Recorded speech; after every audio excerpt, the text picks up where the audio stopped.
I believe in this notion called justice. And justice is one of those terms that it means a lot of, I think, different things to different people. But to me, it's a very simple arithmetic property. Something for something. It may sound rather vague, but to me, it's very simple. You do something, and now you have to repair that which you've done. You've taken away something. You've made a people, a citizen, a group of people, a city, a little girl, an 11-year-old girl. You've traumatized somebody, and now you must pay. You must pay, not even Stephen, but you must provide more to attempt to compensate society and the world from what you've done. It's a very simple concept. Very, very simple. Exceedingly simple. Now, in this case, there was a horrible situation, which we will provide for you very, very specifically. I'm not going to mention this dirt bag's name, this horrid, horrid individual, this pond scum. But he is a person who has an extensive rap sheet, 20 plus arrests for everything you can imagine. And there was a little girl who was cut in the head, in the ear, traumatized incredibly by this vermin, by this waste of flesh. He's not God's child or anything along this. He is subhuman, a hominid. He has, in essence, expunged, erased. He has disqualified. He has abnegated. He has resigned from the human race. He's given back his membership card in the human race. And now he must be dealt with. Not out of a sense of right or wrong, which is, of course, a part of this as well, but making the city safe.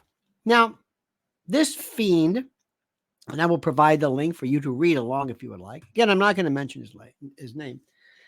But a raging Harlem, not mob, but group of citizens surrounded this fiend and wanted justice meted out.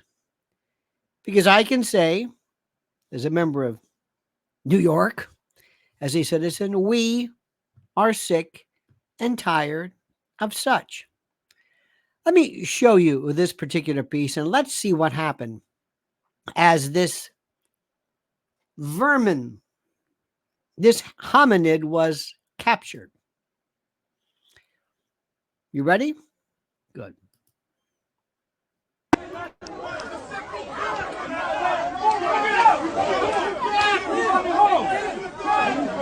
Now, there's an old man, not an old man, it's probably my age. I don't think I'm old, but maybe we disagree. And he has a cane. Do you see him right there? He has a cane, and even in his own way, he stabs at the air, just pointing something. Pointing, saying, you're the one. Now, NYPD, God bless them, including a woman police officer who does not look at all able to handle the crowd, handle the violence, handle the violence that is about to occur. She looks extremely under stature. She's trying, though. What are you doing?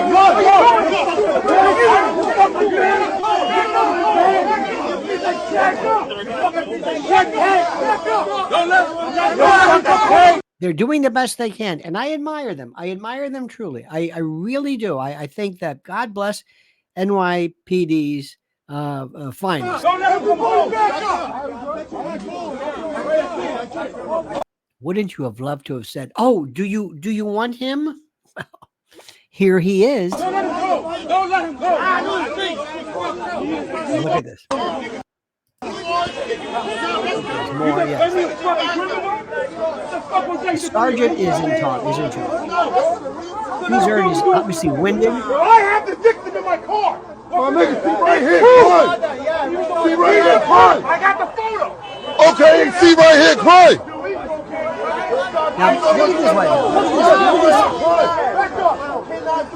Look at this wonderful admixture of demographic of demos, white, black, male, female, I don't know, everybody, and I don't, we don't know the name, and the 11-year-old girl, I don't know her race. The point I'm saying is that the reason why I bring this up in the first place is that everybody is just universally disgusted by this man. And we're protecting him. Look at this coward. Look at this coward.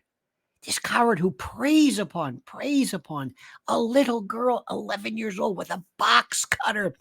Look at him standing behind the police.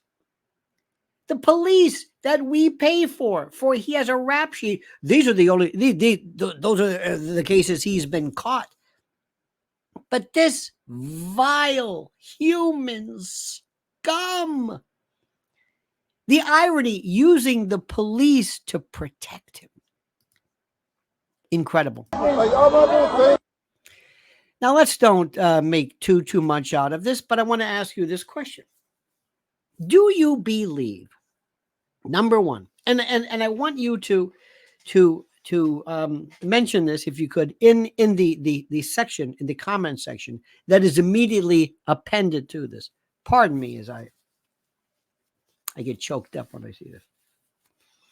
Do you believe that we as a citizen who gives the police and the courts the right, the ability, I should say, not the right, but the privilege, the procedural privilege to sit in judgment of those people who have hurt us, do you think it would be beyond the possibility of reason to say we want to exact our own particular form of justice in this case? Number one, in essence, we have to what? Ask permission, I guess. To ask permission. Can we please exact the particular degree of justice that we think is appropriate? Yes. Do you find it at all in you kind of exciting to think, let's get somebody as a statement of what he has done to one of us?